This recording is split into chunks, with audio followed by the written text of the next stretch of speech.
muuqaal ka horreeyay halkan waxa nagu jiray ama qaybta balance waxa nagu jiray $27 ama 27 USDT isla 20 kale ama 20 USDT kale waxaan ku soo siyaadinay isla akoonkeena oo aynu ku soo shubnay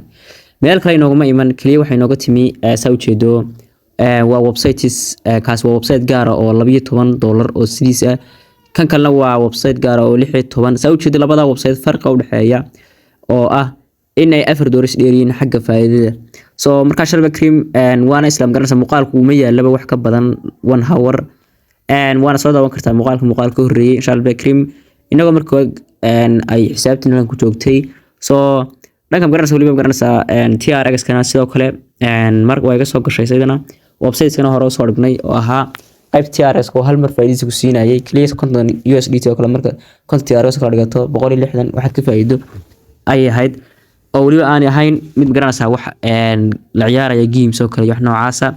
so marka Shalba Cream asxaab aad u badan runtii wala ka sameeyay lacag oo way iyaguna ka sameeyeen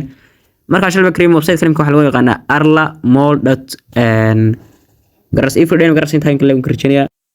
marka runtii waxaan hore ku sheegnay dadkan garanaysa ka qayb noqon imkan oo kale soo jeedo $160 ka sameeyay $500 buu ka sameeyay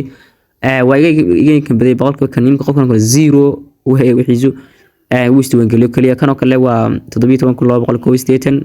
hal mar buu ka baxay garanaysa wadankaba kan waa $14 ka sameeyay kan $60 labadan kan baa yar dhaama anna kan baa xubin badan sii dhaama waa $14 ka sameeyay kan oo kale Shalba Cream marka kan lagu kala lacag wala isku dheereeyay marka Shalba Cream balance laag nimkana horta runtii waxyaabo aragay fudax weeyaan inaan aan dhowr website galo kale dhowr website kale markaan galo runtii in ka fiican oo ka sameeyaa hal website-na way ku sameeysan Shalba Cream iguna waa isku mid soo marka email baan gashanaya kan login password baan leeyahay oo login password baan gashanaya sidoo kale security password baan gashanaya marka inta sameeyo invite code kan ugu diyaarsay kadib sign up baan taabanaya basayna baan leeyahay gudan soo gali doona Shalba Cream sagana walow kiibirkii aan dhigtay isaga 110 USDT oo marka $4 USDT isla one day gudaheeda isoo noqotay oo aan ka hayo so qaybta kale Shalba Cream idin isla eegi doona marka imka qaybta madan eegno waxa la registration link halka ka arki karnaa sidoo kale minimum deposit kaliya waxaad gashan kartaa $6 bal yaata runtii la fiirso $6 kaliya dad gashato inta baa waxay soo diisan mid income-kiisu aad u yar yahay kan waa kan $6 ba kaliya gashanaysa ifrdeen wax la baxaysa saan filayo 1 USDT ama $1 100 MV waa 0 so marka hadii aad ku jirto 10 casho wad garanaysa waa $10 hadda ku jirto 5 casho hadda ku jirto 6 casho waa $6 hadda ku jirto $7 so bal imka halka $1 kale ku soo jaabinay imka $6 kaliya ayaan soo dhiganaa Shalba Cream meesha ku qorantay inoo waan taaban doonaa meesha ku qortay deposit baan taaban doonaa $10 buu ku bilaabi doonaa firstly meesha isdiiwaangelinta kadibna waxa soo meeshan ku qortay koob address man leeyahay koob address marka taabto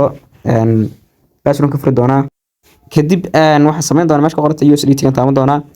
sindi baan leeyahay bast baan ku leeyahay marka waan lacagta guurta meesha $6 baan gelin doonaa $6 markaan geliyo oo ku sii dhufan doonaa kadib meesha ku qorantay confirm noo soo bixi doonaa ku dhufan doonaa confirm marka ku dhufto lacagtaas way iga bixi doontaa confirm baan ku dhuftay marka dhufto lacagta naga baxdo already waa ka soo baxaynaa meesha ku qoran tahay register recharge completed baan taaban doonaa markaan taabto waan ka soo noqon doonaa marka wax la furay FIB1 oo marka hore tobanba meesha ku jiray $10 lixdii waa $16 commission kan maalintii ku leeyahay waa 0.50 USDT hadda loading buu leeyahay marka qaabano kan kalena code film taaban waa ka soo qaadanaa isagana kadibna insha Allah bidnillah waxa sameeynaa home ka tagnaa meeshii 16 ka aydan 17 USDT noqotaa withdraw ama imka deposit ku noqonay sorry waxaan taabanaa meesha ka qortay withdrawal marka kan imka kale adarto la ka adarto 16 kala baxaynay kan imka $1 baan kala baxaynaa isaga kaliya marka inta sameey bal confirm ma dhihi doona halka door sidoo soo ugu tagi doona banki card oo kala bixi kartaa sidoo kale password kala bixi kartaa waxaan leeyahay USDT ga soo jeedo halkii door waa naga baxay oo dabada u baxay withdrawal si baan loo soo qoray marka waxa isleegnaa marka bal halka doorna soo galeen kala isagana casharada Shalba Cream soo badin doona haday noqoto deposit haday noqoto kuwa kaleba insha Allah dabada soo gelin doona dabada idinku insha Allah way ka faa'iideysataan waa intii muuqaalka kastaba wuxuu u baahan yahay baaris iyo edit iyo isku soo hagaajin buu u baahan yahay mid kastaba idinku Shalba Cream waa inaad ka faa'iidaystaan muhiimadu waa inaad ka faa'iidaystaan idinku taas uma la doonaya meesha ku qoratan USDT halkii dollar weyn reserve karayna weyn hollay marka insha Allah bakri boqolada meesha ujeedada soo dhigna wax weyn ka faa'iidaysano aynu income ka wada sameeyno